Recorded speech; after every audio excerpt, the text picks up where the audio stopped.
Deixa eu ver se eu sei fazer isso. Pronto. Então, é o seguinte, no sábado de manhãzinha vocês chegam aqui, muitos de vocês já conhecem, então vão poder se organizar, chegar direitinho e aí a gente faz uma organização de manhã, né? Quando vocês chegarem. Quem quiser dar uma descansada, a gente já vê quem vai dormir aonde, como vai dormir. Prepara um café da manhã e aí a gente faz um encontro introdutório do processo. E depois paramos para fazer o almoço, para comer e tal, e aí a gente faz o tempo todo de práticas. Todo o processo que a gente vai poder falar a respeito, né, de transmutações, de liberações de crenças, de padrões, de ficar mais conectado com o seu processo de criação, tudo isso tem que ser prático. Então, não vai ser nada teórico.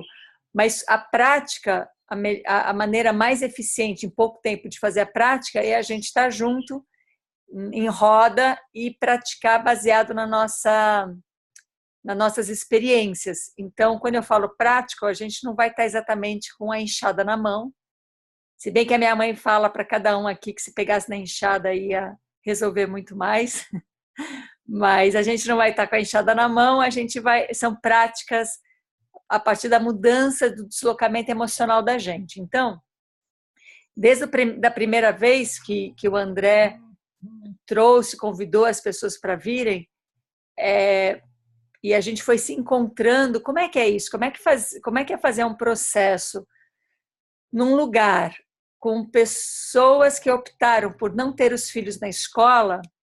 Como é que é fazer um encontro para um estágio de pedagogia, né? Eu acho que principalmente porque essas crianças aqui que não estão na escola, elas não são filhos de pais que não têm interesse por educação, muito pelo contrário. A gente tem bastante interesse. Eu sou formada em educação física, em licenciatura, e dei aula a minha vida inteira. Assim, 20 anos da minha vida inteira eu dei aula. E a gente gosta muito do tema e do olhar para isso. Então, eu acho que a coisa mais importante que a gente consegue, talvez aqui, com a nossa prática, compartilhar, é a percepção que a gente tem de crianças que estão no meio cuidado, elas estão se desenvolvendo todos os seus sentidos, físico, emocional, cognitivo, anímico. Como é que a gente vê essas crianças? Qual é o comportamento delas fora da escola? Sem essa contenção da escola. E o que a gente percebe é que são crianças que, se eu olho ela junto com outras crianças, eu não vejo muita diferença. Por exemplo, eu não vejo diferença no cognitivo, no físico, no emocional. Então, eu não vejo que são crianças melhores, nem piores, nem diferentes no seu estado criança de ser. O que dá para sentir é que, apesar delas não terem nenhuma influência escolar, a não ser a nossa escolaridade, né, dos adultos que convivem com ela, mas elas não têm a prática escolar, elas aprendem e estão dispostas à aprendizagem, assim como todas as crianças que estão na escola. Apesar delas não terem que fazer, nunca fizeram na vida uma prova, um exame, e nunca e nunca tiveram um olhar de algum adulto querendo saber o que elas sabem, o que elas não sabem, apesar disso, são crianças muito interessadas em conquistar coisas, em fazer, em desenvolver processos. Então, talvez tudo aquilo que a gente acha que a escola nos dá, não é exatamente a escola que dá, é a criança que tem. Porém, eu quero deixar claro que eu não sou contra a escola, eu não acho que as escolas têm que ser dizimadas e destruídas de jeito nenhum. Talvez a escola precisa reconhecer o que realmente ela é capaz de fazer, e o educador reconhecer o que realmente ele precisa fazer. organização, desenvolvimento intelectual, cognitivo, socialização, estímulo, tudo isso não é a escola que dá, tudo isso a criança tem. Senão essas crianças que estão aqui fora da escola não iriam apresentar isso, porque elas não têm a escola como contenção. Então, não é isso que a escola dá. Capacidade de aprender não é isso que a escola dá. Acesso à aprendizagem também não. Então, por exemplo, aqui são 4 crianças que nunca foram alfabetizadas por alguém e as 4 se alfabetizaram por causa de um contexto. E que contexto é esse? Um contexto de que elas vivem num mundo que tem escrita. Não necessariamente porque elas veem os pais lendo, os pais leem para elas, ou tem muitos livros por aqui, não necessariamente por causa disso, é pelo contexto mesmo, porque eu convivi com 13 crianças, filhos de analfabetos, e que também vi eles se alfabetizarem sozinhos. Então, cada vez menos eu acho que é a influência direta dos pais, mas é do ambiente. Da mesma maneira que as crianças aqui aprendem facilmente a distinguir uma aranha venenosa de uma aranha não venenosa, porque está no contexto delas, ninguém precisa ensinar isso para elas diretamente, a gente vai aprendendo, né? Porque está aqui no contexto. Então, porque tem escritas, tem livros, tem cartazes, né? Porque tem escrito na cidade, as crianças aprendem a ler e a escrever. E porque elas acham útil. Porque se elas não achassem útil e se elas não tivessem, neste momento, preparadas para isso, a nossa opção era delas não serem alfabetizadas, só serem alfabetizadas quando isso realmente fizesse parte da vida delas. Mas aconteceu que todas elas, a mais nova tem 6 anos, a mais velha tem 11 e todas elas são alfabetizadas, sabem ler e escrever. E o mais interessante é que quando elas leem em voz alta, elas não têm aquela sensação de cobrança. Então, elas leem de uma maneira muito relaxada, muito tranquila, muito diferente da minha experiência quando eu fui alfabetizada na escola, que quando tinha que ler em voz alta era um tormento. E até hoje não é a coisa mais relaxada que existe, né? Então, se a escola não é responsável pela capacidade pelo estímulo, pela socialização, pela capacidade de desenvolvimento cognitivo, se isso já está na criança, basta ela estar num ambiente qualquer que ela vai transformar esse ambiente num lugar cognitivo, num lugar que desenvolve. Hoje em dia a gente tem muito a experiência de adultos analfabetos funcionais, então eles sabem ler, sabem escrever, mas não entendem o que leem e o que escrevem.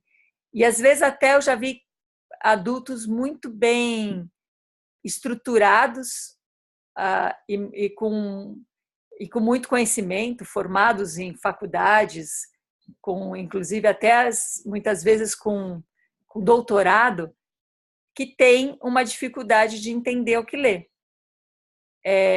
Se aquilo que ele vai ler não faz parte do que ele aprendeu, se é alguma coisa nova, se é alguma coisa diferente, se é alguma coisa que não está na sua linguagem já aprendida na escola, essa pessoa vai ter dificuldade de aprender a entender aquilo, de ler com entendimento. Então, acaba sendo analfabeto funcional naquela matéria. Então, eu diria que o que a escola faz com as crianças em relação a ensinar atrapalha mais do que ajuda. É um atrevimento meu falar isso, mas eu, como professora e eu, como escolarizada e como mãe de crianças que não foram à escola e convivendo com outras também, eu vejo que a escola atrapalha, através do ensinamento, ela atrapalha o desenvolvimento da criança. Mas eu comecei dizendo que eu não sou contra a escola, eu não acho que a escola tem que desaparecer. Ela pode reconhecer. Então, qual seria a função da escola na vida de uma criança, de um adolescente, se o ensinamento atrapalha, né? E é isso que a gente vai trabalhar aqui. Qual que é aonde o professor, o educador, o pai, a mãe e a escola pode estar ao lado da criança, criando uma contenção para a criança se desenvolver plenamente e não acreditando que a função dela é de ensinar. Hoje em dia eu reconheço que todo ensinamento atrapalha. Todo ensinamento tira a criança do próprio eixo e ela começa agora a querer seguir o outro. A gente vê em vida adulta. Então, se existe um guru, e também faz parte da nossa sociedade, talvez, existirem gurus, mas se existe um guru, os seus seguidores é como se ele saísse do próprio eixo e agora seguisse um guru, né? Porque acredita naquele guru e tal. E de uma maneira geral, ele começa agora a reproduzir a fala do guru, a reproduzir o pensamento do guru, até a reproduzir certas ações que o guru sugere, mas vai ter um esforço para isso. Porque não é ele que está fazendo, ele está fazendo porque acredita no outro. E aí vai gerar um esforço. E esse esforço é como assim, digamos que alguém está louco de vontade de fazer alguma coisa contrária ao que ele aprendeu. Ele vai ter que se esforçar para não fazer aquilo. E se esforçar para fazer o que é o certo. E esse conflito interno vira uma guerra. Uma hora explode, uma hora a coisa estoura. Então, toda vez que a gente recebe um ensinamento, a gente se esforça, tem um esforço, tem um deslocamento, tem uma desqualificação e uma separação de nós que gera um esforço para poder fazer aquilo que está fora da gente. Então, eu já começaria por aí, desinvestindo todo o ensinamento, desinvestindo toda a ação de ensinar ao outro, né? E é o que eu vou experienciar aqui no nosso encontro e no nosso encontro aqui virtual e nosso encontro presencial, que não seja um encontro de ensinamento, mas um encontro de interação. Então, como é que a gente faz um encontro de interação? É um encontro que vai cada vez mais deslocando a figura centralizadora e as interações vão acontecendo de todos com todos. Eu, como participante dessa interação, eu venho com a provocação de uma experiência radical, ainda mais entre nós, pedagogos, de uma experiência radical que é não ter os filhos na escola, não porque sou contra a escola, mas para realmente ver o que é uma criança se desenvolver sem interferência. Não só fora da escola, mas de preferência, eu vou sempre trabalhando como mãe, a possibilidade de não ensinar nada aos meus filhos, de não ter um lugar de ensinamento e ter um lugar de interação e contenção. Então, como alguns, né, duas das minhas filhas ainda são criança, o outro já é adulto, eu sei que como criança elas precisam de uma contenção para poder se autodesenvolver. E o que a contenção dá? Que talvez seja isso que a gente possa chegar na nossa interação a algum lugar como o que a escola pode dar, né? O que a contenção dá? Ela dá um lugar, ela dá margem, ela dá um lugar onde o desenvolvimento tem um campo de atuação. Então, por exemplo, se eu dou uma folha para cada um e falo assim, gente, nem vou dar uma folha assim, eu vou dar todas as possibilidades de material. Folhas, cartolinas, madeiras, paredes, chão, toda a possibilidade. E vou dar toda a possibilidade de pinturas também, lápis, caneta, tintas e etc. E vou virar para todo mundo e falar assim, vocês têm 15 minutos para criar... Não, 15 minutos já é uma contenção. Vocês têm o tempo que vocês quiserem para criar o que vocês quiserem, quando quiserem, quanto quiserem.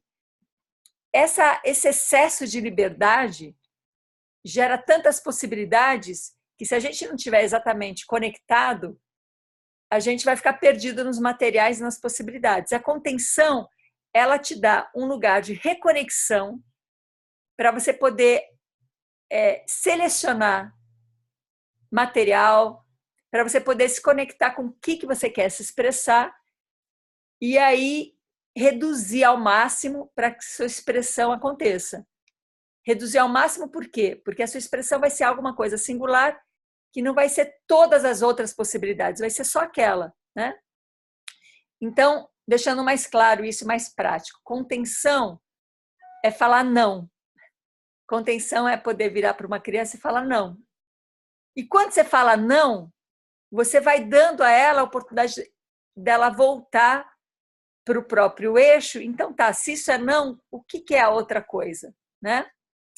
Então, que não que a gente fala para a criança? Um não que não traz a solução. Então, não é um não, isso não, mas por que você não faz aquilo, né? Não, é só um não. E da onde vem esse não? Vem de que aquela ação que ela vai fazer não é uma ação conectada. Então, você fala não. Então, exemplo concreto. A criança quer fazer um... Eu estou ali na cozinha cozinhando. E a criança quer chegar e falar assim, posso cozinhar com você? Pode. O que eu posso fazer? Não sei. Não sei o que você pode fazer. Porque eu não quero dar a ela a opção de alguma coisa. Eu quero que ela entre em contato com tudo e aí a gente vai criando contenção. Não sei o que você pode fazer. Ah, posso mexer o que você está mexendo? Não, porque eu já estou mexendo isso e eu sei o ponto, eu sei lá. Não. Pode observar o que eu estou fazendo, porque essa observação, fazer e observar, uma coisa leva a outra. Mas não tem uma coisa para eu picar? Tem. Tem isso, isso, isso. Qual que eu pico? Não sei. Vou abrindo e dando contenção, não abrindo e dando contenção. Ah, posso escolher isso? Pode. Como é que eu pico? Não sei. Como é que você pica? Ah, eu sei. Né? Como é que eu pico o alho? Eu sei. Como é que a criança pica? Eu não sei. Então, é um ambiente que você vai se relacionando com a criança em interação, onde você nem subestima a criança e fala, faz aí qualquer coisa, e nem superestima a criança e fala, faz o que eu faria, né? Então, olha o que aconteceu. Outro dia chegaram várias revistas aqui, e eu comecei a folhear essas revistas nada interessantes, revistas de viagens de navio, que alguém deixou aqui pra gente. E aí eu fiquei folheando a revista e começou a me vir uma vontade de recortar umas palavras-chave. Então, eu comecei a recortar várias palavras. Aí a minha filha chegou e falou, posso fazer isso com você? Eu falei, não, esse eu já estou fazendo, faz o seu, né? Esse eu já estou fazendo. E não deixei ela fazer por mim, porque eu estava envolvida ali no processo. E o meu envolvimento no processo é muito mais rico do que eu deixar de lado o meu processo e dar a ela alguma coisa que daqui a pouco vai morrer, porque ela não sei o que ela vai fazer com aquilo. Mas eu sabia. Aliás, eu não sabia, mas estava confiando no que eu não sabia. E fui recortando essas palavras.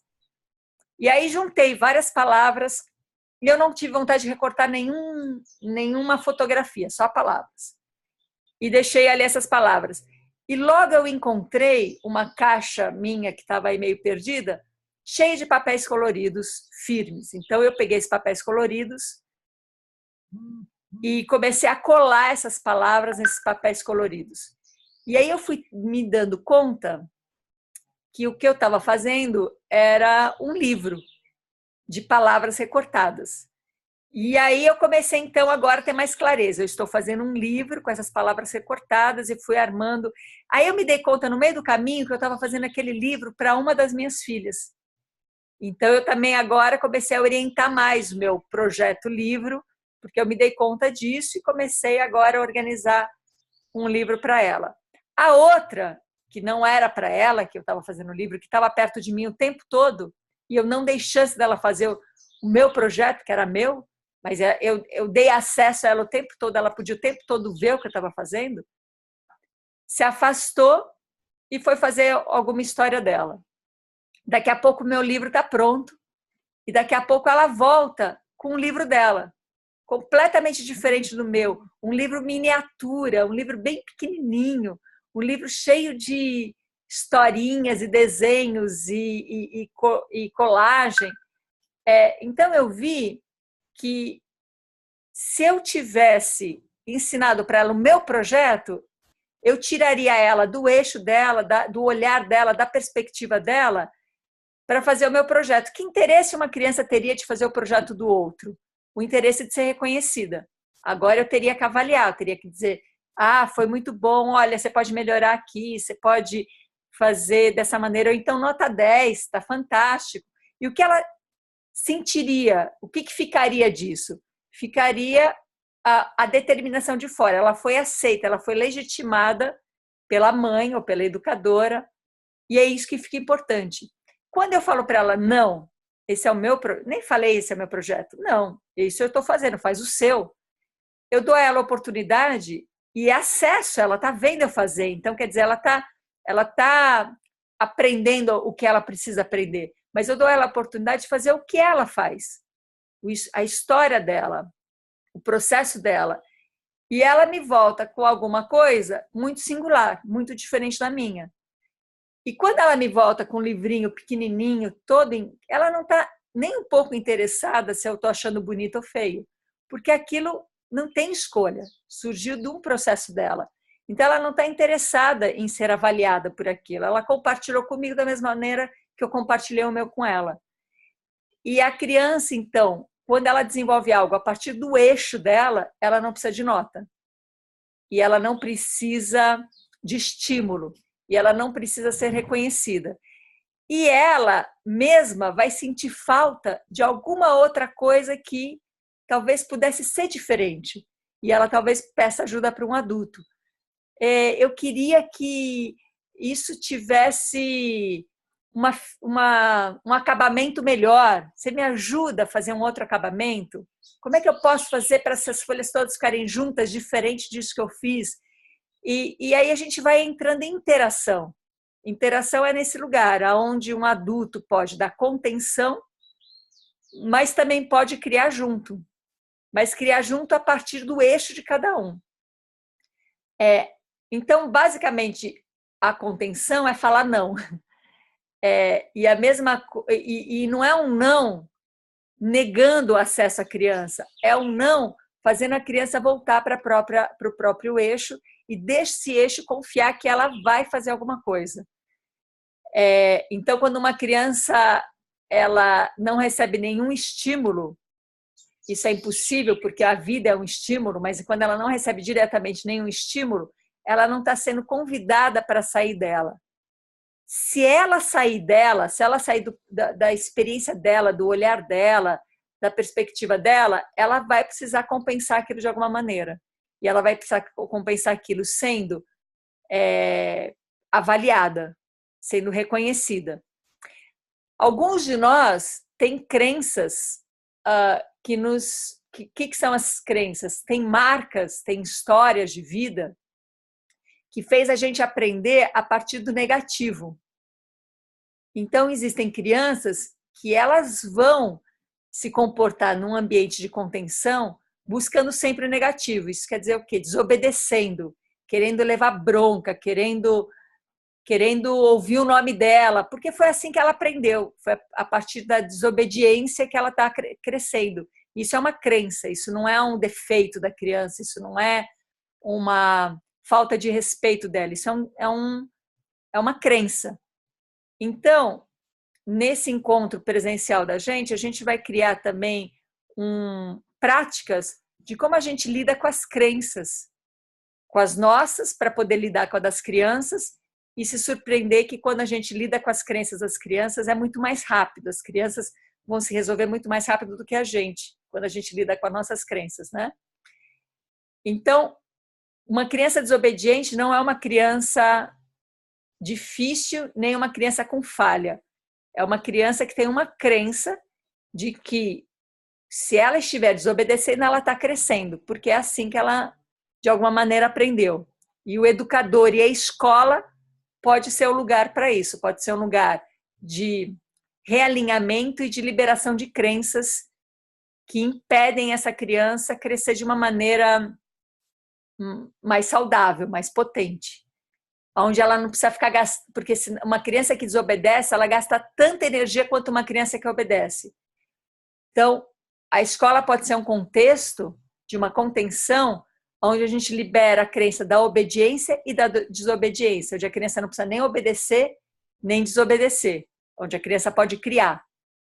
Para isso, precisa ter educadores que não buscam nem obediência e nem estão prontos para lidar com a desobediência, mas sim educadores que criam um ambiente de criação, onde a criança não vai nem obedecer nem desobedecer, e sim criar. E tudo isso a gente vai fazer práticas em relação a isso, mas só para contextualizar, para vocês virem preparados, ao mesmo tempo que vai ser um processo muito destruidor de muitas coisas que nós todos aprendemos na nossa vida escolar e na nossa vida como educadores, ela é, na verdade, potencializadora da singularidade de cada um. Então, a gente não está destruindo nada. Aparentemente, está desinvestindo o que gasta a nossa energia, o que sequestra a nossa energia criadora, para poder voltar até essa energia criadora como educadores. Essa energia criadora como cidadão do mundo, essa energia criadora como em interação em qualquer relação. Então, é importante deixar isso claro. Vocês não vêm para um estágio anti-escola, nem fora da escola. Vocês vêm para um estágio para dentro de vocês, para que, como educadores, vocês possam interagir e fortalecer um processo que está todo mundo querendo. O mundo inteiro está querendo uma saída para a escola. O mundo inteiro tem isso é uma questão muito clara no mundo inteiro, né? Tá todo mundo atrapado, essa é uma palavra em espanhol, tá todo mundo preso numa escolaridade que é assim que tem sido por acho que 150 anos, 200 anos, é assim que tem sido esse pensamento industrial da escola. Tá todo mundo querendo uma saída para isso. E a nossa interação vai colaborar nesse sentido, de como não sair da escola, mas de como tirar a escola de dentro da gente, de como não destruir a escola, mas como fazer da escola esse lugar criador e não um lugar que produz ou que fortalece obedientes e desobedientes, né? Então é isso, um panorama geral, a introdução é essa, e fica aberto para a interação entre todos, de todos nós, com qualquer tipo de questão que tenha, com necessidade, com perguntas. Aí é só abrir o microfone e mandar bala.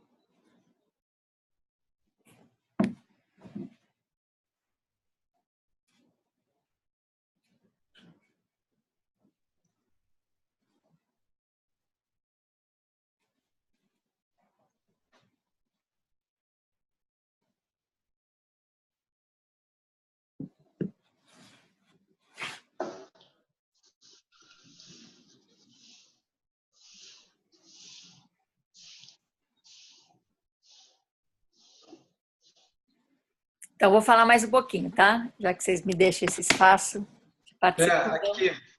Fala. Aqui, tá ouvindo? Então, você parece que tem um objetivo que é ajudar a criança, você falou, ajudar a criança a ir para o centro, né, de si mesma, né, a se conectar. É isso? Quando você fala em contenção e tudo mais, parece que essa é a palavra-chave aqui do que você está falando, né? Ajudar a criança a se conectar.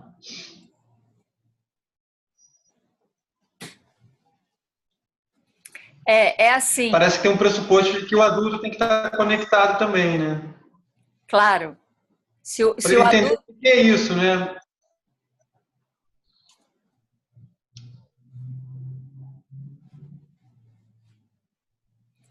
Então, vamos ver o que é isso. Então, se eu estou... o que é conectado e desconectado, né? Eu estou desconectado quando eu sou determinado de fora.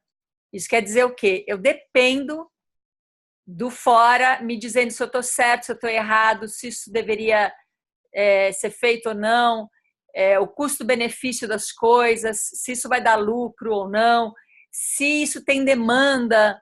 Então, eu estou sendo determinado de fora. Então, percebe que toda a nossa vida escolar e depois fora da escola também, porque a escola só está reproduzindo isso, ela não é criadora disso, nos coloca determinado de fora. Então, eu preciso fazer uma prova e que alguém me dê uma nota para dizer se eu estou indo bem ou não. Eu preciso, se eu vou fazer um produto, eu preciso que esse produto, alguém tenha demanda para esse produto ter valor ou não. Se eu crio alguma coisa, eu preciso que o outro receba isso e me diga o que ele sente com isso. Ou se eu falo alguma coisa, eu preciso que o outro diga se entendeu ou não. Então, a gente está sempre sendo determinado de fora. Essa é a nossa história de formação humana neste momento na Terra, de uma maneira geral, né? Pelo menos no Ocidente. Então, a gente tem essa determinação de fora. A base disso, na minha percepção, é que a gente está numa época social, cultural, de que todo mundo nasce ilegítimo. Todo mundo nasce com a ideia de que essa criança, esse bebê que nasceu, se ele não for bem cuidado, se ele não for bem educado, ele pode virar um bandido. Então, essa é a premissa. Alguém nasce já com a necessidade de ser educado. Porque se ele não for educado, vai ser uma criança mal educada. Ou pode ser uma criança perigosa no mundo. Vai ser uma criança que não vai saber conviver socialmente. Esse é um olhar geral que a gente tem das crianças. Muitos pais que me procuram para ajudar a ter os filhos fora da escola, eles falam, olha, eu realmente não quero meu filho na escola, eu tive um problema terrível com a escola, pessoalmente, não quero isso, mas e se meu filho quiser fazer faculdade? Uai, mas faculdade é escola também. Faculdade é escola. Tá, mas se meu filho quiser...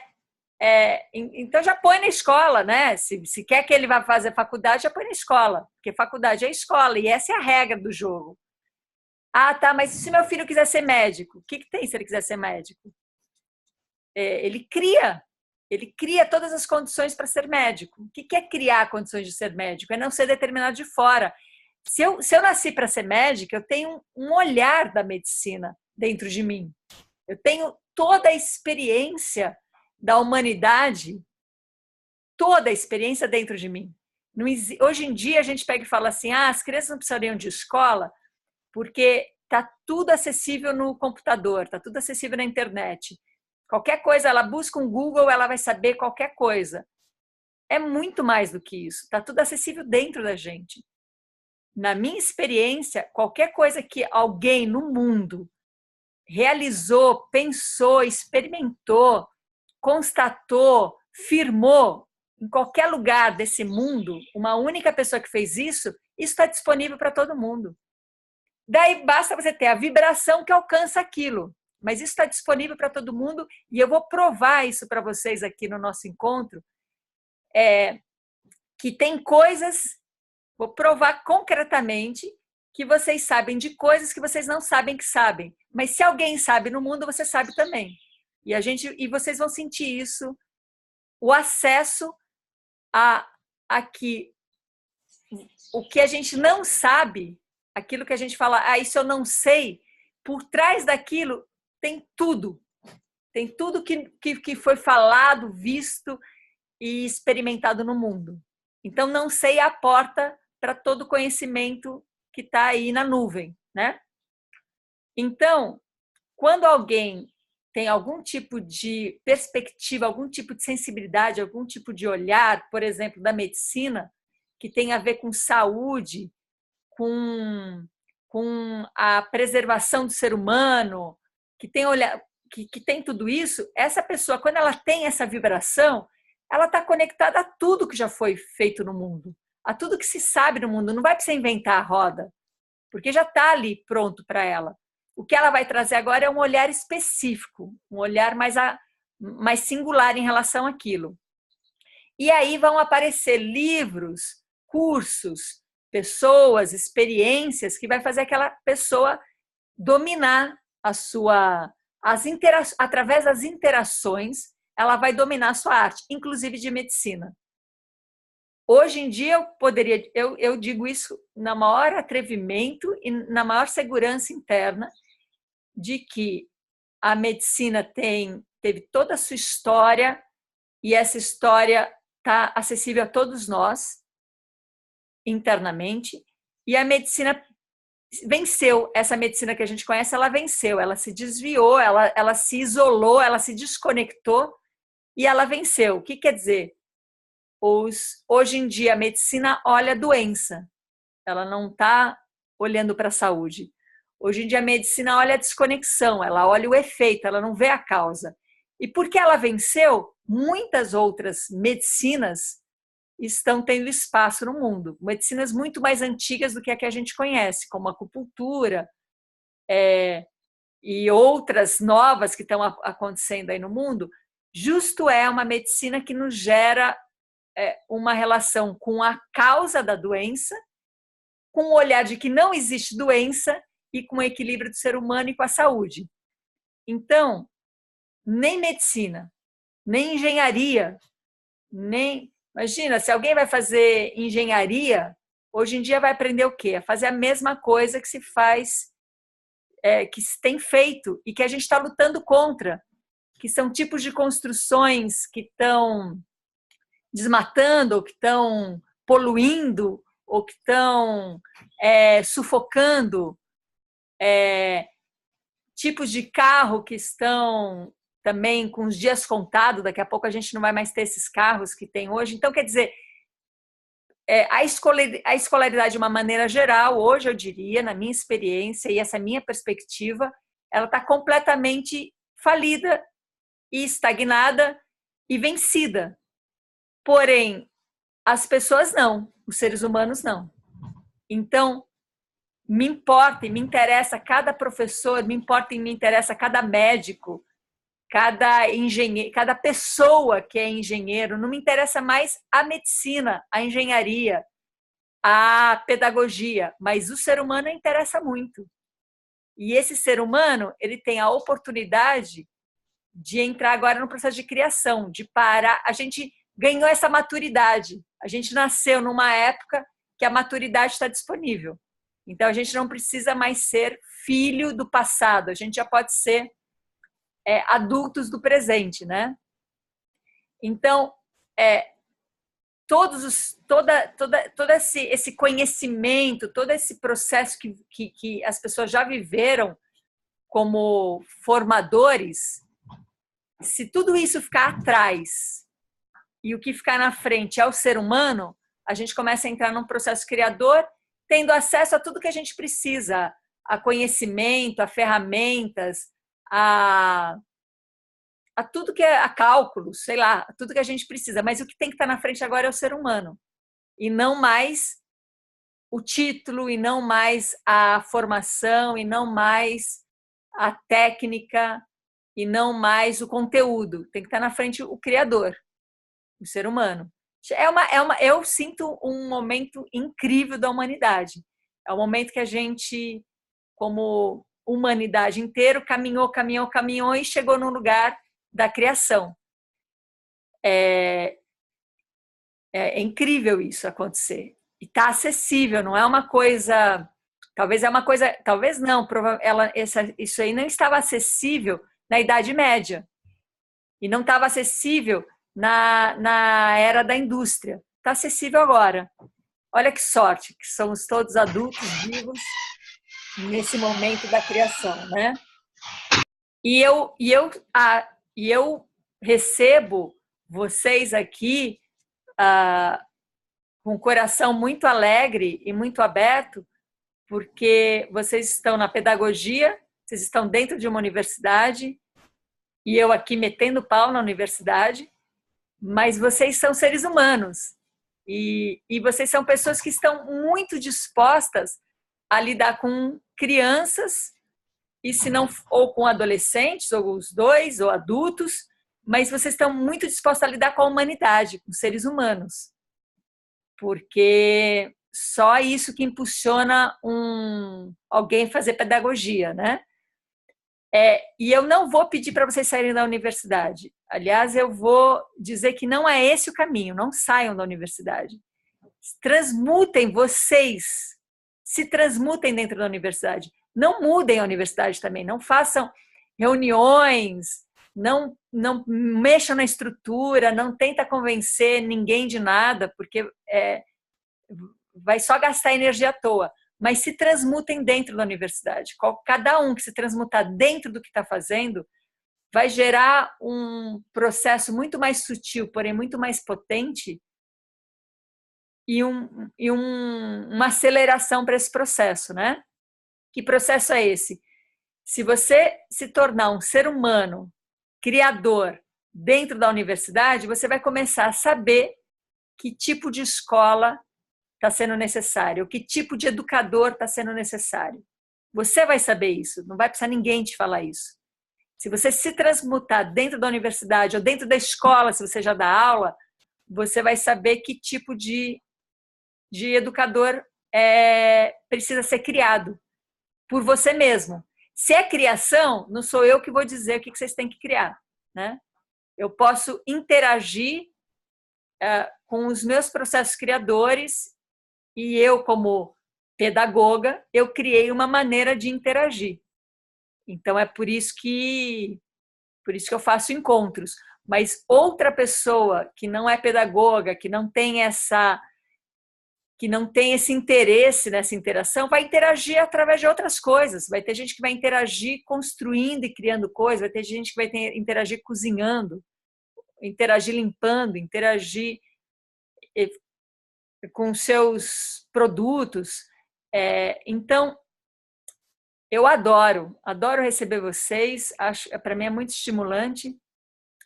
Eu realmente não vou fazer nenhuma concessão, não tem nada escolarizado que precisa estar diante de nós hoje em dia. Não tem nada que tenha uma exceção, nada.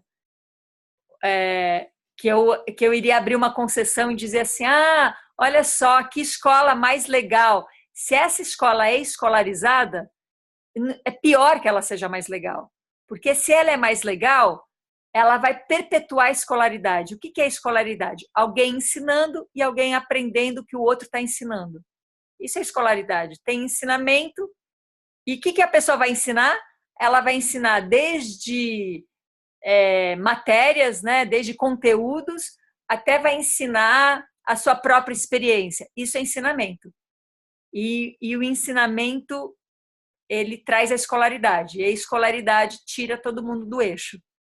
Então, não existe nenhuma concessão para a escolaridade. Agora, a contenção, que a gente pode até vir a chamar de escola, ou pode mudar o nome, tanto faz, a contenção de ter adultos, crianças, adolescentes interagindo num espaço, num tempo, com possibilidades, é um lugar muito importante, muito necessário para esse movimento, né? Para esse processo de transmutação. Então, essa contenção é necessária. O pedagogo é necessário. O que é o pedagogo? Alguém que se sente autoestimulado em se autocriar diante dos outros, diante de crianças, de adolescentes, de adultos que estão em aprendizagem própria, né? Então, é tudo isso que a gente vai fazer aqui na prática. Vocês, por mim, vocês não sairão de jeito nenhum da universidade, mas vão ver que realmente é uma grande ilusão, é uma grande bobagem, é uma grande distração, e isso é uma oportunidade maravilhosa de se conectar e de se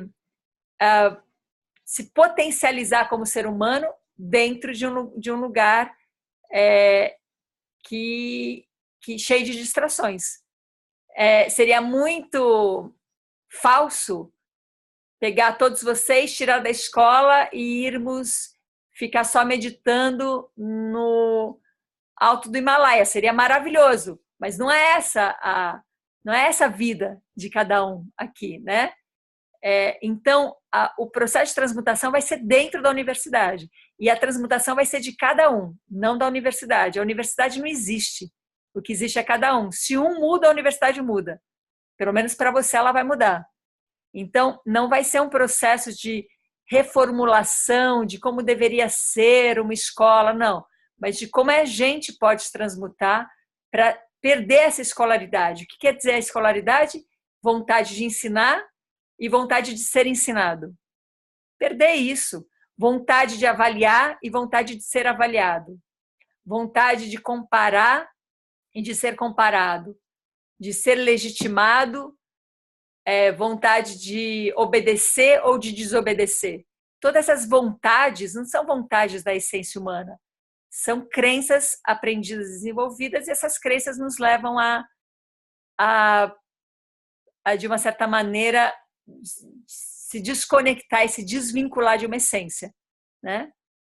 Então, é um processo que está sendo muito rápido, porque tem uma aceleração aí acontecendo para que a gente logo alcance uma outra dimensão aqui na Terra ainda. Então, é um processo muito rápido que está acontecendo. Então, eu acredito que nesses 2 dias aqui a gente vai fazer muita coisa juntos. Eu acabei de falar de uma outra dimensão que está acontecendo. Eu não sou mística, então eu falo dessa outra dimensão de um lugar bem concreto para mim.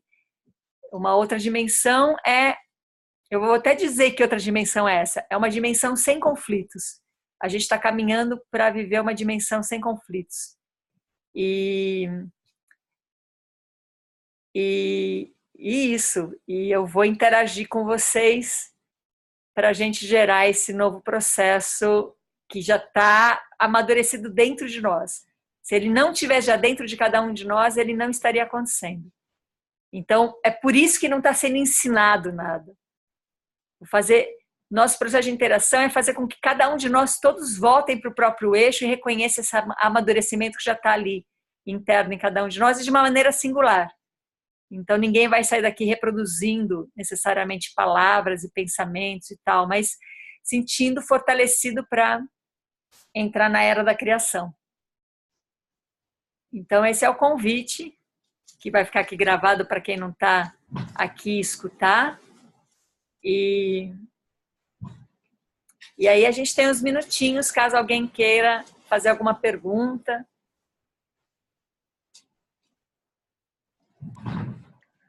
Então, Ana, nós temos uma dúvida que, na verdade, eu acho que é bem pertinente às pessoas que vão ao seu encontro pela primeira vez, assim, principalmente as pessoas que são escolarizadas como nós. A gente não entendeu muito bem, na verdade, como acontece esse processo depois da desescolarização, porque nós vivemos numa sociedade que busca currículo, que busca certificados.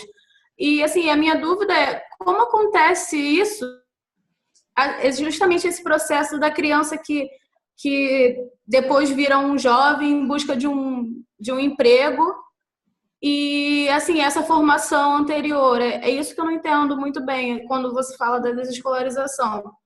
Será que você pode explicar mais um pouco sobre isso? Posso, Vitória. É assim, não existe a sociedade, existe cada um de nós que compõe uma sociedade. Então, não é a sociedade que busca currículo, é cada um de nós que busca. E se a gente parar de buscar, não vai ter essa necessidade. Na prática, não é bem assim que funciona. Eu, por exemplo, estou aqui com vocês, conversando com vocês, vocês vão vir aqui, vão fazer um deslocamento grande, vão dormir muito mal à noite na van, já vou prevenindo vocês, vão passar o dia aqui todo trabalhando, cozinhando, interagindo, não vai ser... É lindo o lugar, vai ser delicioso, mas é trabalhoso, né? Podiam estar na praia, podiam estar fazendo outra coisa. Não, vocês vão fazer esse processo. E tudo isso vocês vão fazer sem, num lugar onde não tem currículo, onde não tem diploma. Vocês não vão ver diploma nenhum meu aqui na parede. O único diploma que eu poderia ter de educação física, eu nunca fui lá buscar, e não é por causa disso que vocês estão vindo, não é por causa do meu diploma de educação física. Então, não é bem assim que funciona. E na era desescolarizada, eu vou ainda ser mais radical. Não vão mais existir empregos, porque emprego é a continuação do aluno. Se tem aluno, tem emprego. Se as pessoas são desescolarizadas, não tem mais emprego. Patrão é a continuação do aluno, que alguns deles deixaram de ser aluno para ser professor. Alguns vão ser aluno eternamente, outros vão ser professor. Que é tudo a mesma coisa. E o professor é o chefe. E não vai ter mais professor, então não vai ter mais chefe. Então não vai ter mais emprego. Eu não tenho um emprego e me sustento e pago as minhas contas. Vocês não vêm aqui porque eu tenho um emprego. E nem sou patroa de ninguém. E nem por isso não ganho meu dinheiro, não pago as minhas contas e não tenho as minhas obrigações. Na era da criação, a gente cria a vida que a gente precisa ter. A gente cria os frutos que a gente precisa proliferar ali, que precisa criar. Na prática aqui vai ficar mais claro, mas a gente realmente está falando de uma mudança radical, de uma mudança de que parece impossível. Talvez a importância do nosso processo aqui seja mostrar que não é impossível isso. Então, talvez seja essa a importância, porque você vai encontrar aqui vários adultos que não têm emprego e que se sustentam, que não trabalham e que se sustentam. Porque quando você cria, a sua criação reverbera e traz de volta o que você precisa. Comida, estadia, né? Abrigo, locomoção, material, matéria-prima para suas criações. Vai trazer o que você precisa. Dinheiro, se é isso que precisa. Então, eu sei que falando assim é uma virada, né? Mas que está acessível para todo mundo. Eu convivo dessa maneira com pessoas de classes sociais diferentes, eu convivo dessa maneira com pessoas de escolaridade diferente, e que funciona. Então, não depende da escolaridade, não depende da sua capacidade intelectual, não depende da sua condição socioeconômica, cultural, não depende de nada disso, só depende de você ser humano. E eu não tenho nenhuma dúvida que todos que virão aqui serão seres humanos. Nada contra os animais, mas não é com eles que a gente vai trabalhar. Então, só disso depende. Só de ser ser humano. Não existe sociedade. Existe um monte de ser humano que se agrega e que convive junto e que interage, que isso gera uma sociedade. Mas não uma sociedade que a gente precisa. Se alguma coisa deixou de ser importante para mim, ela deixa de existir fora de mim. Por exemplo, a escola deixou de ser importante para mim, então ela não existe na minha vida. Porém, todos os seres humanos são importantes para mim. Então, todos os seres humanos que circulam pela escola são importantes para mim, né? Mas, Vitória, pouco de paciência, que nas práticas aqui eu acho que você vai ter essa... Você vai se responder a isso, né? Então, esse é o nosso terceiro encontro com a UF, com o André, trazendo esses alunos atrevidos para cá. Quem já veio vai se surpreender, porque vai ser um encontro muito mais veloz, com muito mais velocidade, porque o tempo está assim. Quem não veio ainda não está atrasado em nada, não veio porque porque já estava ali esperando a gente. Então, vocês estão chegando, na verdade, no mesmo nível, no mesmo lugar que todo mundo que já veio.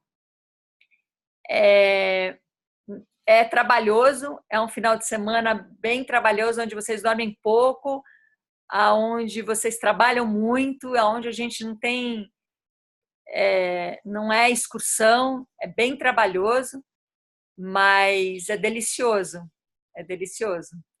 E a gente vai poder entrar em práticas para que isso não vire teoria e para que não vire ensinamento. Então, tudo bem, Vitória? Você consegue esperar até o nosso encontro para ter isso mais claro? Um pouco ansiosa, mas consigo. Tá bom, tá tudo certo. E tudo bem com todos vocês?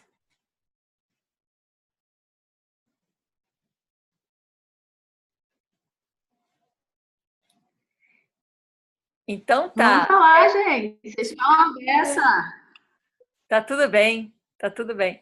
Então, assim, a Ludmila,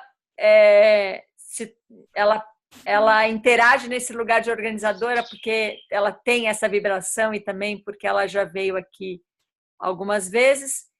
Então, podem confiar nela, mas não acreditem só nela, acreditem em vocês também, na intuição de vocês. Eu não sei como vai estar o tempo, faz muito tempo que eu evito olhar clima-tempo e essas coisas, porque a gente não é condicionado por isso, né? Se chover, tragam capa de chuva e roupa seca para quando molhar, trocar. Não tem nenhum. Aqui geralmente faz calor durante o dia e frio à noite, mas nunca se sabe. A gente nunca teve pernilongos nessa aqui no sítio e pela primeira vez está tendo. Então eu não sei como vai ser. Se alguém tiver problema com pernilongo, traga repelente, o que você precisar aí. Eu acho que é isso. De parte prática é isso. E estou aqui esperando vocês de coração aberto e vamos seguir criando juntos. Tá bom?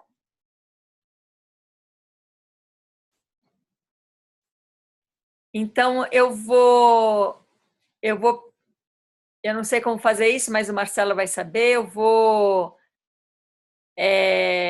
subir esse vídeo no site e aí todo mundo que não foi vai poder assistir, que não veio aqui no nosso encontro vai poder assistir, só para o choque não ser tão grande, só para ter essa preparação.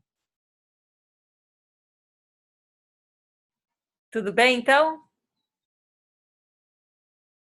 Então tá bom, queridos. Vejo vocês no sábado. Tem uma viagem muito tranquila, tem uma viagem muito segura e esperamos vocês aqui. Qualquer coisa, o André tem meu telefone. Qualquer coisa durante a viagem, se precisar de alguma coisa, me avisa, tá bom?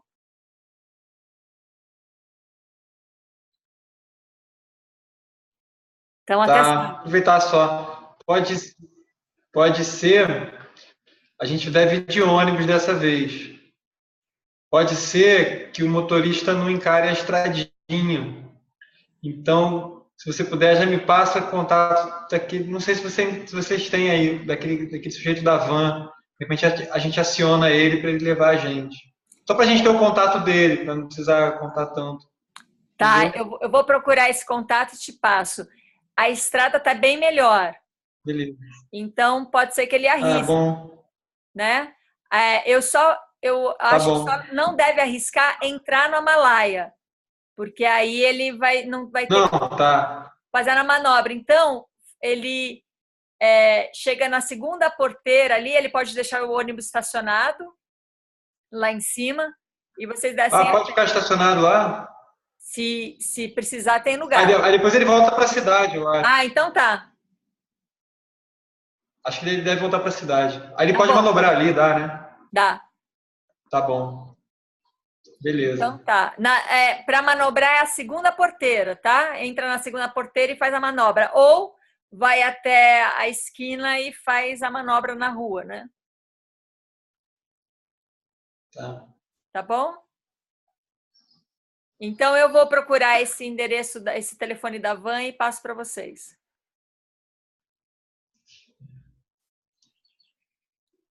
Então, boa viagem. Beleza, Até sábado. obrigado. Bom dia aí. Até. Beijos.